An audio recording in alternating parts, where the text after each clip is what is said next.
Hi hello welcome to my channel. దేశంలో ఎక్కువగా రైతులు రసాయనిక ఎరువులు వాడి పంటలు పండించడంతో పాటు అధిక రోగాల బారిన పడుతూ ఉన్నారు. ఆరోగ్య సమస్యలు ఎక్కువగా వస్తూ ఉండడంతో కేంద్ర ప్రభుత్వం ప్రతి ఒక్కరిని నేచురల్ ఫార్మింగ్ వైపు మళ్లించడం కోసం కొత్త పథకాలను అయితే అందుబాటులోకి తీసుకొస్తుంది. ఈ పథకాలతో పాటుగా వారికి వ్యవసాయానికి కావాల్సిన సబ్సిడీలు మరియు పెట్టుబడి సహాయాలను కూడా అందిస్తూ ఉంది. ఎవరైతే పాతకాలపు వ్యవసాయాన్ని చేసి పంటలు పండిస్తారో వారికి 50,000 వరకు అయితే పెట్టుబడి సాయంగా అందిస్తుంది. ఇది ఏ పథకం ద్వారా అందుతుంది, ఎవరు అర్హులు, ఎలా అప్లై చేసుకోవాలి, ఈ పథకానికి అప్లై చేసుకోవాలి అనుకుంటే ఎలాంటి డాక్యుమెంట్స్ కావాలి, అసలు 50,000 ఇస్తుంది నిజమేనా అబద్ధమా, మన చేతికి ఇస్తారా లేదా డీబీటీ ప్రాసెస్ ద్వారా బ్యాంక్ ఖాతాలోకి ఇస్తారా అనేది ఇప్పుడు ఈ వీడియోలో అయితే తెలుసుకుందాం. అంతకన్నా ముందు మీరు కనుక మన ఛానల్కి కొత్తగా వస్తే వెంటనే సబ్స్క్రైబ్ చేసుకోండి. అలాగే ఈ వీడియోకి లైక్ చేయడం మాత్రం మర్చిపోకండి. ఈ వీడియోలో చెప్పే ఇన్ఫర్మేషన్ మీకు వర్తి అనిపిస్తేనే లైక్ చేయండి, లేదంటే కామెంట్ చేయండి. ఇక వీడియోలోకి వెళ్దాం.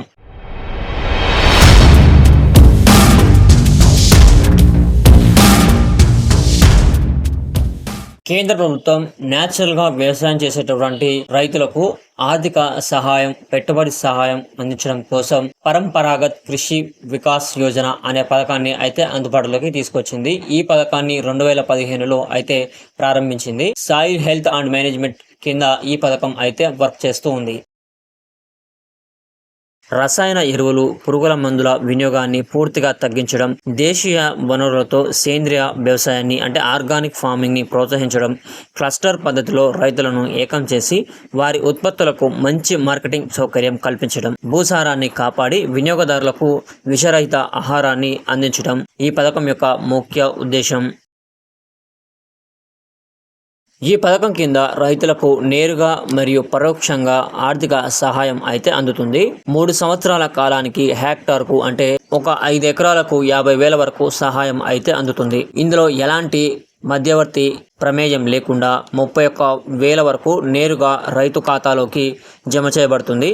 ఈ నిధులను సేంద్రియ ఎరువులు, విత్తనాలు మరియు జీవ నియంత్రణ మందుల కొనుగోలుకు లేదా తయారీకి అయితే వాడుకోవచ్చు. మిగిలిన 19,000 విలువైన మొత్తాన్ని శిక్షణ అంటే ఎవరికైతే ఈ న్యాచురల్ ఫార్మింగ్ గురించి తెలియదో, ఒకవేళ వారికి తెలియకపోతే వారి కోసం ఇచ్చే శిక్షణ కోసం ఈ 19,000 రూపాయలను అయితే వాడనుంది. అలాగే పోస్ట్ హార్వెస్టింగ్ అంటే పంట కోత అనంతరం నిర్వహణ, ప్యాకేజింగ్, బ్రాండింగ్ మరియు మార్కెటింగ్ కోసం ఈ 19,000 రూపాయలని అయితే వినియోగిస్తారు.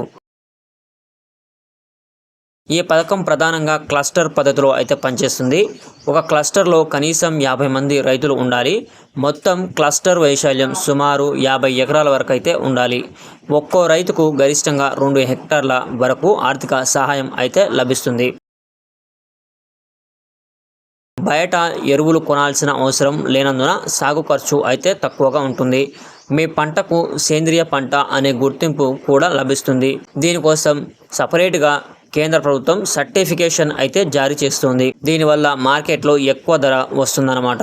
నేలలోని వానపాములు, సూక్ష్మజీవులు పెరిగి భూమి మళ్ళీ ప్రాణం పోసుకుంటుంది. అంటే భూమిలో సారం అనేది ఇంకా ఎక్కువగా వస్తుంది. దీనివల్ల రైతు కుటుంబానికి మరియు సమాజానికి ఆరోగ్యకరమైన ఆహారం అయితే లభిస్తుంది. ఈ పథకానికి అప్లై చేసుకోవాలి అనుకుంటే మాత్రం ఖచ్చితంగా రైతు మాత్రమే ఈ పథకానికి అప్లై చేసుకోవడానికి అర్హులు.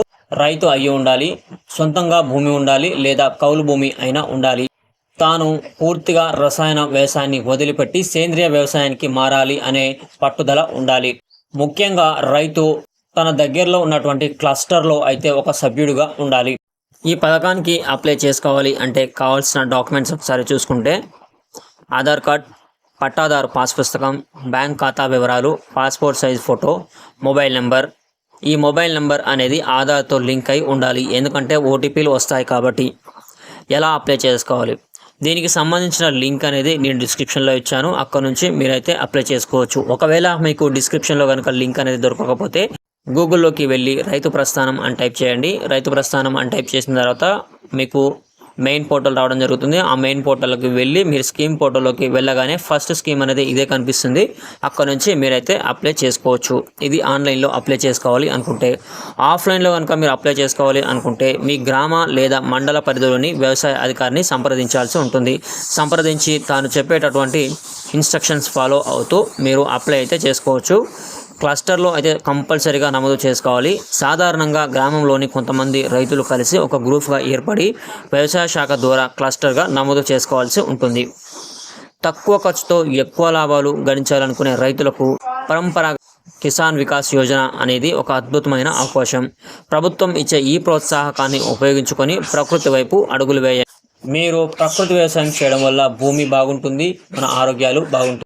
మీరు రసాయనిక వ్యవసాయం చేయాలి అనుకుంటే ఖచ్చితంగా పంజాబ్ని అయితే గుర్తులో పెట్టుకోండి.